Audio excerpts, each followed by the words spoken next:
So the hardest physical thing is doing spacewalks by and large. Yeah. They're not really spacewalks, more space crawls. It's all your hands. But the level of training required to go out the door is extensive. There's the Neutral Buoyancy Lab down at Johnson Space Center. The big pool. Yeah, it's the size of a lake. It's 40 feet deep, 200 feet across, 100 feet wide. And it's got a whole space station. It has a mock-up of the International Space Station. And water is the best we can do. There's no zero gravity rooms to burst bubbles. But, I've got about 500 hours in the Neutral Buoyancy Lab. It's a ton of work, and then going outside, it's close, but it's not the same. When you open the hatch, when you're doing the training at the Neutral Buoyancy Lab, you're looking at the bottom of the pool, but when you open the hatch in the airlock, you're looking down at planet Earth, 250 miles below you, going past you at 5 miles a second. So it's a bit eye-watering.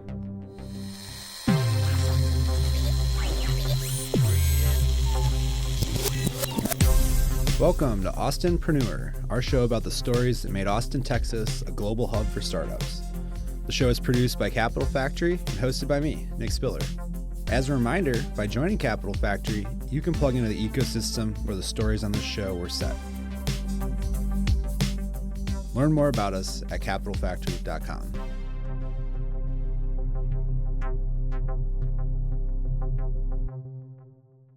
Yeah, so this is for our podcast. It's called the Austinpreneur. I have a computer science degree, but I'm mostly just a bad marketer. So I help people quit jobs. That's the best one I've come up with yet. But Austinpreneur has always been one of my favorites too. That was my nickname for myself. It's always one good thing about marketing. Is good when people repeat it back to you. Other people, everyone else calls this the center of gravity. That was a good one. There's now an astropreneur. My friend out in Houston is astropreneur. Right? So I'm going to take credit for that one too. Austinpreneur is our podcast, soon to be renamed. I've been told the name is too confining. We are more than Austin and more than other stuff. So they're going to take it away. But anyway, for now, it's the Austinpreneur podcast, and we get all the amazing people that come to Capital Factory and get them up here on stage. Our founders, our investors, other people, and get them to come tell their stories, which is really great. And in particular, that's why I'm so glad to have Tim Kopra here today with us.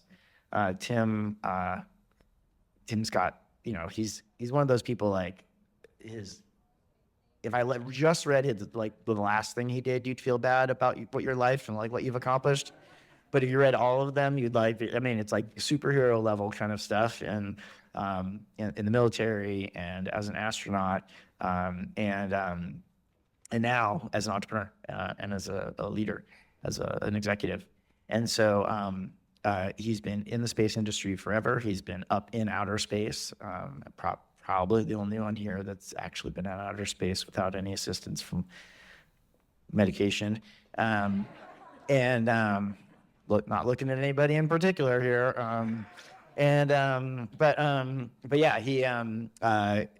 He's really got some great stories to share. But in particular, we're working with him. And I remember when you first transitioned out, and Craig said to me, "Oh, you got to meet Tim. He's just coming out of NASA, and he's going to do really cool stuff. He's getting into venture, but like a lot of people coming out of it, I wasn't quite sure what it would be, and I wasn't sure how we'd work together. And now we're getting to work together at StarLab and at Voyager. So Voyager Technologies was founded by Dylan. Dylan, also a Henry Crown Fellow. Tim is not, just to be clear, Tim's not a Henry Crown Fellow, but he's astronauts, gets you into all the Henry Crown Fellow parties. But he's working really closely with Dylan, who unfortunately couldn't be here today as well. So we get the astronaut. And so we first got involved with Voyager because it was Dylan's company as a Henry Crown Fellow. And Voyager is at this, Dylan's, a space junkie. Dylan's also been to outer space, right? He has been. Yeah, he has been. He was one of those guys that paid to go up. But he's a space junkie, and he has been, building space companies. And so definitely the kind of stuff that we wanted to invest in, but we didn't really, I don't think, know the whole scope of it even when we got started. And then of course, right after we invested, he says, I got another deal you got to be part of. We're spinning out this other company. And honestly, with a lot of entrepreneurs, when they're spinning out another company, you're a little bit cautious, like keep your eye on the ball, really. But when they told us about it and why it made sense to make this a separate joint venture with some of the other partners, it got even more exciting. And we actually turned around and made just as big of an investment in the space station as we did in the original company. And now we're going to learn more about it today. So thank you so much for joining us, Tim. Yeah, it's my pleasure, Josh. Thanks for having me.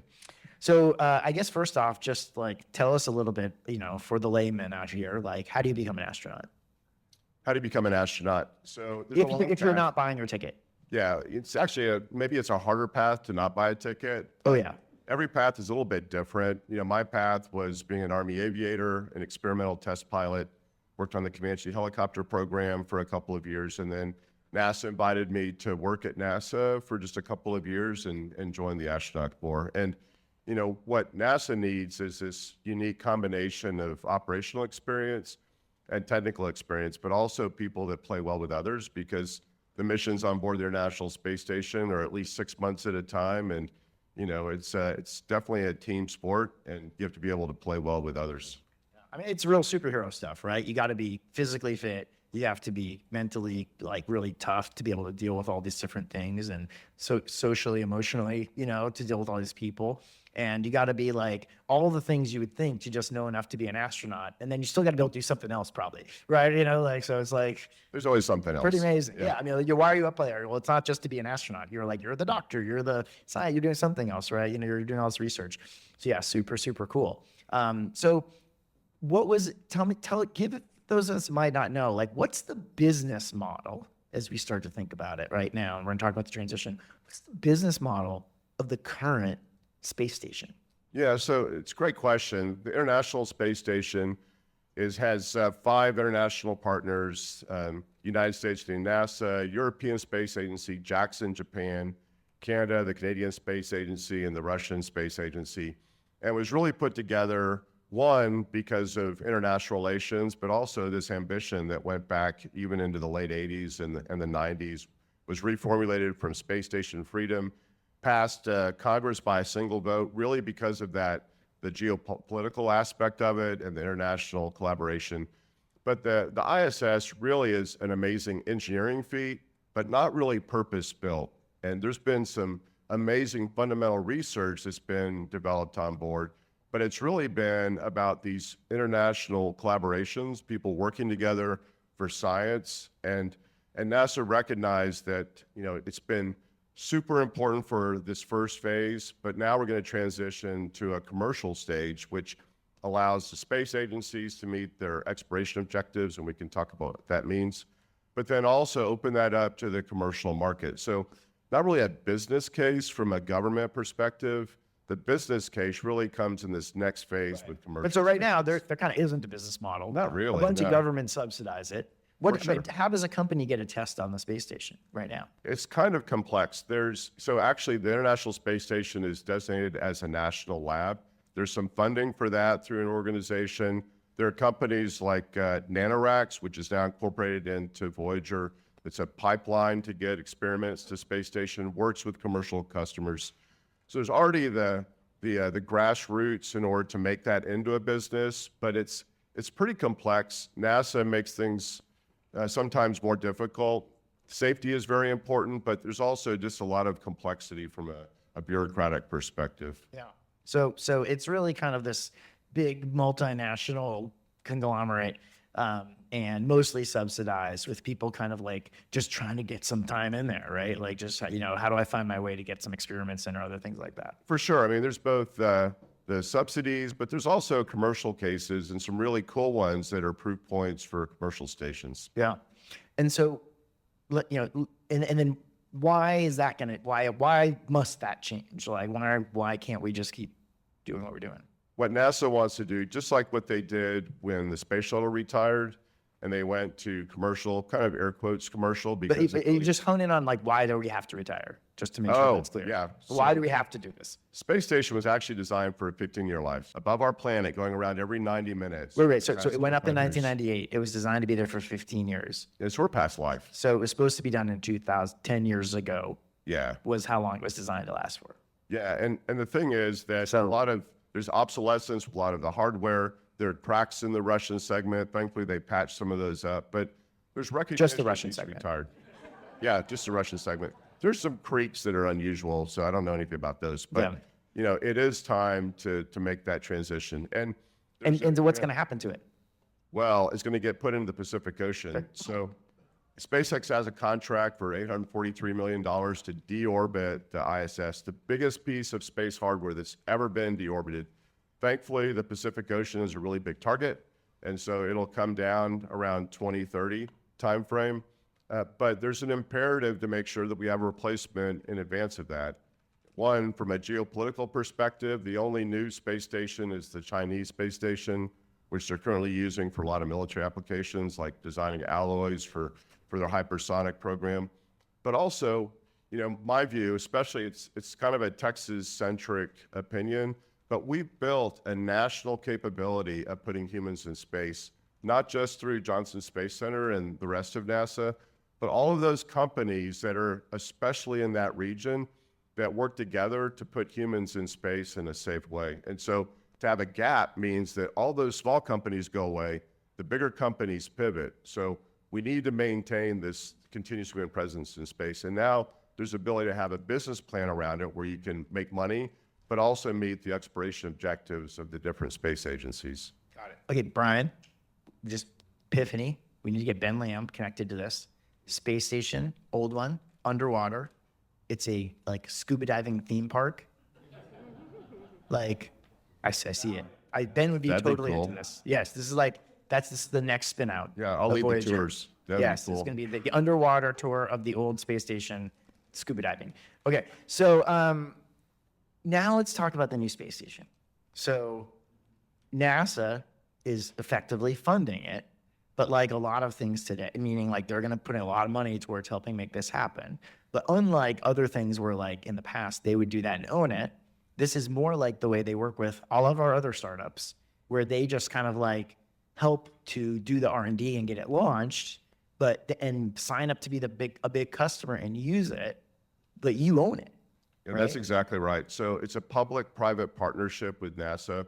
We've received $218 million so far. The next phase is coming up here in the next few months, another big chunk of funding. And then beyond that, NASA, as you mentioned, is an anchor customer. So the way our station is constructed, it's a massive space station. In fact, it's transformational in terms of how you have humans in low Earth orbit. It's about 8 meters across, 3 stories tall, about 35% of the volume of the International Space Station. So you don't have to assemble in space like I did on my first mission. It's really transformational and much more efficient. So what that in turn means is we'll have a permanent presence with 4 crew all the time, 6-month missions, and NASA is an anchor customer, and they pay for 2 of those seats every 6 months. We sell off the other seats to European Space Agency, Japanese Space Agency, JAXA, Canada. But then in addition to those 4 crew that are there 6 months at a time, we can also have crews of 4 come up for 2 to 5 weeks at a time, which just adds to the revenue. And so it's Is there a receptionist job available? maybe, but you're welcome to apply. We'll make an announcement. That'd be a pretty good That'd be gig. cool. Yeah. So really, it's a combination of meeting exploration objectives, things that we just don't know about the human body in low Earth orbit, some of the hardware that needs to be matured so we can go to Mars someday, but then some really amazing proof points, especially around pharmaceuticals, life sciences, and semiconductors that we're going to take advantage of. Okay, kind of obvious, I think, but how's this thing get up there? It gets up on a Starship. We launch in second quarter of 2029. And that's really the fundamental piece that transitions from having to build a space station with a bunch of small modules that are attached in space, which is super hard, versus having a single launch to orbit with all this volume and all the capability right from the start. Super cool. Okay, talk to us about the business model of how do we invest in something like this? What's the returns for a space station? Does it go public? Does somebody, it does, at the end, it's also going to go into the ocean, I assume. So it's not, you don't get to sell it at the end. So what's the business model for how people invest in something like this that you can share? And, what makes it an exciting opportunity for commercial investment? Yeah, for sure. So we're going through a Series A raise right now. It's about complete. We're pretty private in terms of how we announce how much we're raising, where we are in that process, what the valuation is. Happy to talk with folks about that. But at the bottom line, what NASA has announced publicly is they want to save about $1.8 billion a year so they can allocate that money for more ambitious things like going to the moon and Mars. Today, there's $6 billion a year being spent on the International Space Station, 4.5 coming from NASA. So the net gain for NASA is they save some money. They can transition the market to the commercial sector, just like they did with SpaceX and Orbital Sciences for cargo, and then SpaceX and Boeing for crew, and then allow that to transition. But I could tell you that the thing that makes me even more excited, even though our business plan is built on one space station, because we're single launch to orbit, we're excited about StarLab 2, StarLab 3. We'll be putting in some studies with NASA. This might be the Mars transit vehicle someday. So there's interest in DoD. You can think about when the pharmaceutical industry really takes off and some of these proof points from the ISS mature, there might be a pharmaceutical space station someday. But the base case is the astronauts that are paid for by governments. Someday I think we'll have much more commercial interaction with individuals, but for 6-month missions, it is expensive, but it's much cheaper than what these countries are paying for today on the International Space Station. So what is a mission? Like, what kind of things do people do on the space station? So I think it will be very similar to what's on the ISS. I spent 2 months the first time on the International Space Station, 6 months the second time, and we would have about 250 experiments ongoing at any one time. The metric of success for the ISS program manager is just hours of science, which is a metric. But if you put that into a business context, it really needs to be about revenue. And one of the great things about having Palantir as a partner is being able to create that efficiency so that we can make sure that we're not just meeting the exploration objectives of the space agencies, but we can also optimize our revenue with the experiments that we have on board. But the base case are these astronauts. So each one of the space agencies writes a check. We take their crew member, we put them together as a crew, we train them, we fly them safely to StarLab. They work for 6 months on board. They both meet those objectives for their agency, but also generate revenue through the commercial activities, and then we bring them home safely. And we do that every 6 months. So can we get just tangible, like real examples of some of the experiments? Like I always imagine like somebody's got some like weird thing of plants that are growing in 0G, and then someone else is like maybe like got some petri dishes and they're like growing specimens. Like what are they doing? There are plants, there are petri dishes, but I think some of the exciting cases for us and really proof points for the commercial market. Merck took one of their billion-dollar cancer drugs called Keytruda, and because of the unique 0G environment, they're able to make the fundamental protein crystal in mass. So what does that mean for a pharmaceutical company? It means that you can change the delivery mechanism, you can change the side effects, but it's also a $1.1 trillion industry that puts 15% of its profits back into R&D every year. So we think there's a lot of proof points and advantages of that 0G environment. A couple examples in life sciences that sound like science fiction. Redwire was able to bioprint a human knee meniscus and vascularized it. There's a company on board. Translate, please. Yeah. So meniscus right here, it's bad. You need a new one. And so you grow it in 0G, send it home, and then have something to replace. And just, I know this, it may sound obvious, but like, why 0G? Why can't they do that here? So cells in 0G, they don't have the weight of gravity. And so if you try to grow or bioprint a body part or any sort of biologic, it stacks up and it doesn't form in the same way. It's that 0G environment that allows you to do it. And another example on the life sciences side is a company called Lambda Vision that's bioprinting retinas on board the ISS. So, I mean, a couple examples, but there are many. So it's almost like a clean room where what you need is no gravity. You need no gravity, Yeah. exactly. And so this massive station, about half of it will be essentially a lab, the same kind of things that you have in the ISS today that we've known and that we've developed over the past 25 years, like a glove box so that you isolate the experiment, freezers, fridges, microscopes, centrifuge. And the other half of this station is available for anybody that needs the resource of zero G. And then we charge them for the resources they use, the power, data, thermal rejection, venting, the crew time. And So the other half is like almost like a empty space. Yeah, for sure. I mean, in its most simplistic Can I host a form. party up there? What's that? Can I host a party up there? It's really expensive, but you may. Yeah, mean for that. sure. Yeah. So at the end of the day, you know, the simplistic way of looking 55th at it, birthday. yeah, maybe a bit of a real estate model. We can make it much more complex or simpler as we develop those contracts. Wow. So I got all distracted about throwing a party up there.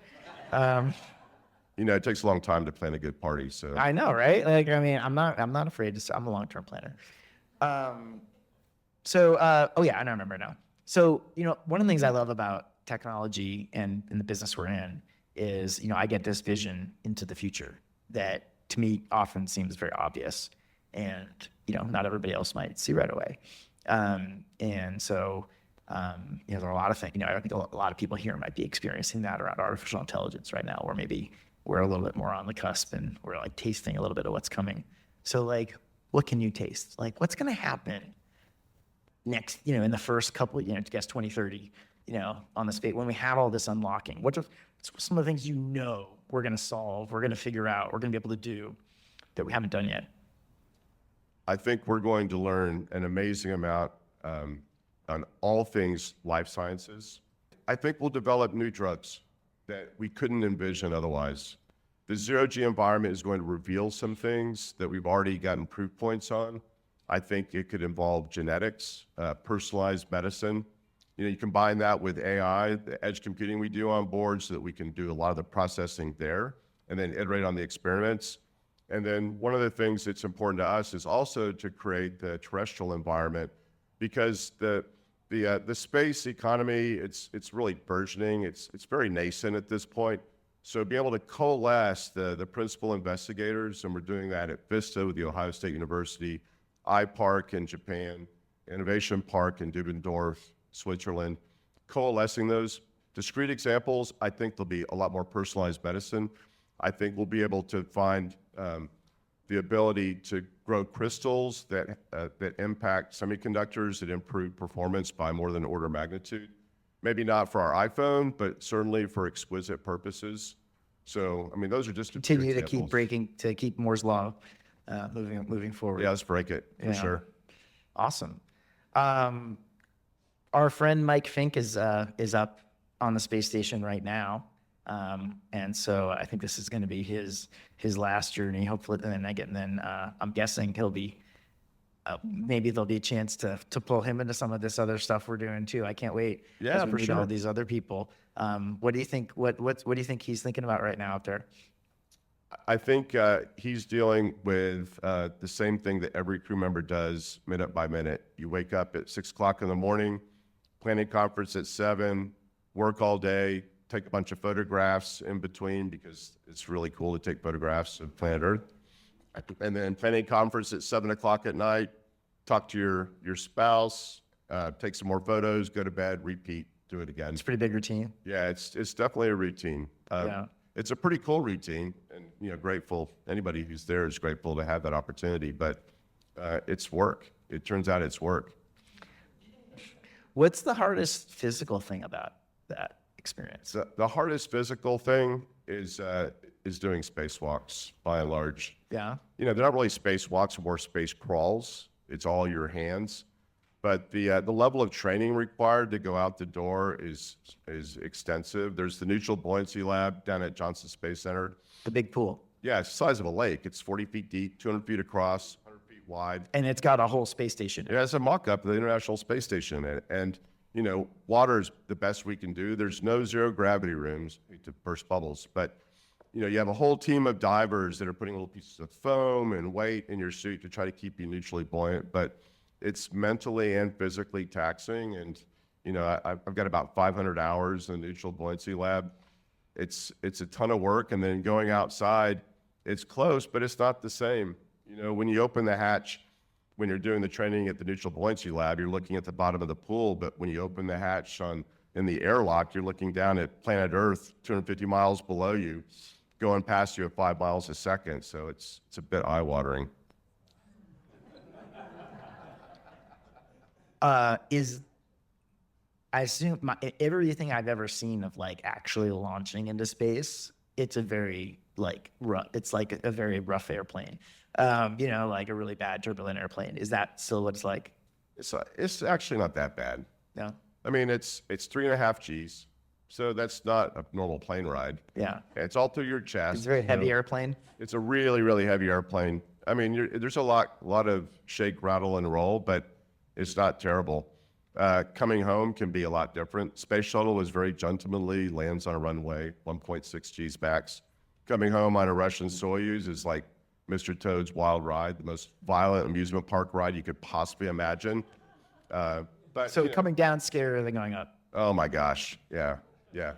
I wouldn't like that. In a Soyuz, you know, I was talking to a friend of mine. I've never flown in a Crew Dragon, and I said, well, how rough is a ride? He says, well, it's kind of like when you land. You're sitting in a chair and someone hits the back of the chair with a 2x4. It's like, well, in a Soyuz, you hit so hard that you spend about 10 seconds doing this personal inventory to make sure nothing is broken. I mean, it's just eye-watering. It hits so hard that it bounces, and then, you know, it's really small, so the Russian crew is pulling you out like a breech berth and then putting you in a chair for a press conference. Super weird, but yeah. So can you imagine like as the space tourism industry picks up, like when we see people going up like on, you know, Virgin or something like that now, are they experiencing a much gentler ride? For sure. Yeah. Yeah, you know, Because I don't think I could do the Soyuz reentry, but I want to go to space. you should go to space. You know, the Blue Origin rides, you know, it's a quick ride up. You get to see our planet, which is amazing, and then you come back down. I imagine it's a much, much softer landing. You know, Virgin Galactic, when and if they're successful, it's going to land like a plane, so that'd be similar to a space shuttle. So there'll be a variety pack of ways to get to low Earth orbit. The longer stays, you know, going around the planet a few times, that's a more expensive ride. But, you know, over time, the cost is going to continue to decrease. All right. Yeah. So we have time for some questions if you want. Axios Space just announced data centers in space. Would that be something of interest for StarLab? So I think the Axiom initiative for orbital data centers is an unmanned version. You know, look, we're exploring all opportunities that have advantages in a zero-G environment. Data centers, one of the challenges is power. The amount of solar arrays are required or other power sources in order to generate that. I mean, we'll keep our mind open for all things that generate revenue. That one's particularly challenging, and, you know, we'll see how well they do. You know, there's already some work that happens on the International Space Station. You know, by charter, NASA is a civil organization, and so there is some division and some limitations in terms of how much they're involved. You know, we are certainly open to contributing to national security within the confines that NASA places on us. That doesn't mean that someday there won't be a dedicated space station for DoD. And I think it's viable. And, you know, we would love for there to be a peaceful use of space and never have any sort of challenges from a national security perspective. But, I mean, I think we can look at current events and know that space has become a warfighting domain. And, you know, there are some logical conclusions on what that means from a StarLab perspective. Tim, Josh mentioned this earlier. We have a couple of friends up on the International Space Station. You may not know it, but they're thinking about you, and they're talking about you, and they're talking about StarLab because we've got to hear them. What's your message back to them? You know, other than, you know, you wish their mission was here in a couple of years on the StarLab, but what's your message back to the astronauts up there now? We're going to have an amazing space station for them. They can see the high-fidelity mock-up that we're building in Building 9 at Johnson Space Center, adjacent to where they train for for their National Space Station. A quick story, when I was on board the ISS, one of the good deal categories was NASA arranging for some of your personal heroes that you could talk with while you're on board station. And so I had Amy Mann and Michael Penn sing happy birthday to me. Amazing. And so I was taking the laptop and I'm floating through space station and showing Amy Mann, who's an artist, what station looks like. And she says, "This place is ugly." And I said, "I know." So we've enlisted a company, Journey, that did the architecture and the design for the Sphere in Las Vegas to do our design work. This will be a very streamlined space station. So aesthetically, it'll be very nice, but the other aspect of that is you need to have a lot of efficiency based upon the ergonomics. And so our space station will be massively more ergonomic, and it's thought through in terms of how you set up experiments. Tim Peake and I set up an experiment with a bunch of mice understanding bone loss.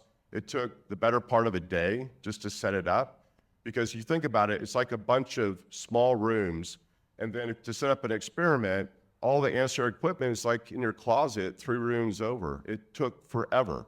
So we can organize a large volume like this in a manner that's much more efficient and minimize some of those paper cuts that irritate crew. This has been a great podcast, both of you, so thank you so much. Tim, what else is Voyager doing beyond StarLab? Yeah, great question, Craig. So Voyager, now a public company, started out as a holding company years ago, and then has taken the companies they purchased, integrated those into an operating company, and divided between national security, space solutions, and also the subsidiary and majority owner of StarLab Space. So there are lots of different things that contribute directly to national security, especially from a hardware perspective.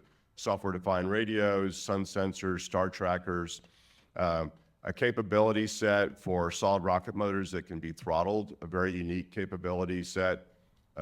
And then in terms of the space solutions side, no one knows how to get experiments to the International Space Station better than Space Solutions, really from the legacy of the former NanoRacks, where I was CEO for a couple of years. So amazing capability set, combining those. And as we go forward, there's going to be a closer and closer tie between the national security piece and the space solutions piece, really becoming intertwined, and having Voyager and the capability set to really leverage those skill sets, those people, and those systems and tools to support StarLab is really important. Tim, I'm curious to know, based on the fact that you came by recently, and certainly our Capital Factory and its various stakeholders made a number of investments. I'm glad to be one of them. I'm wondering how that particular fundraising round is coming, and if you could just remind us, without, I guess, too much detail, this was an equity piece, and we had the government. How close are you to like realizing the funding that you need to get to the next step?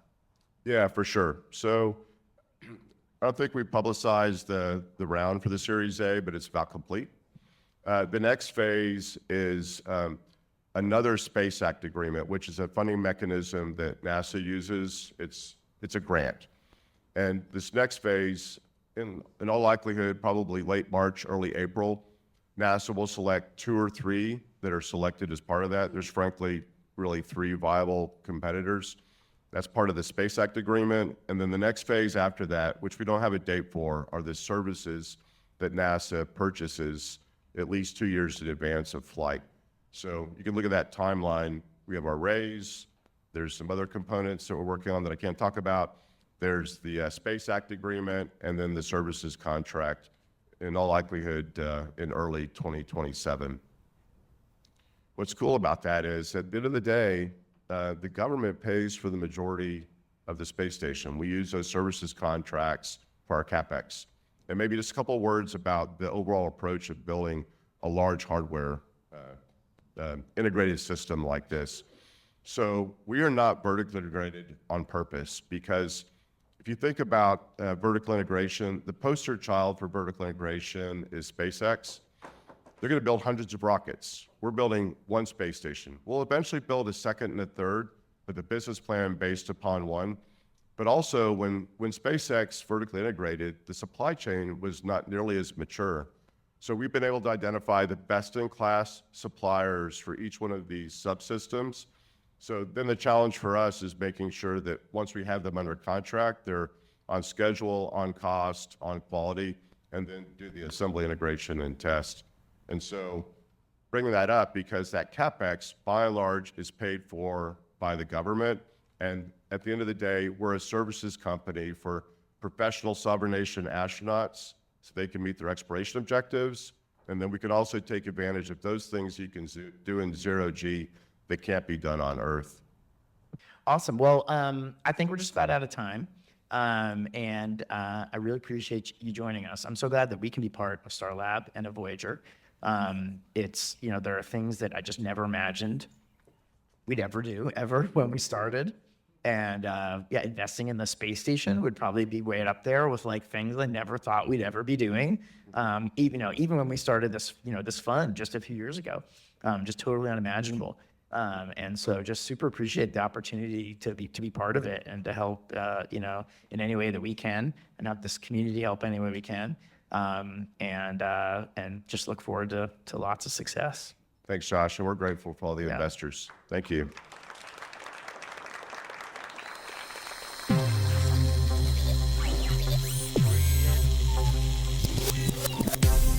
Thanks for listening to this episode of Austinpreneur. Don't forget to check out capitalfactory.com to learn more about us and join our community. If you have thoughts about the show or ideas on how we can work together, reach out to me directly via email, nickspiller@capitalfactory.com. Shout out to the Capital Factory Dream Team for making this podcast possible, and special thanks to Aaron Handworker, who masterfully recorded and edited the show. Come back next week for a whole new episode.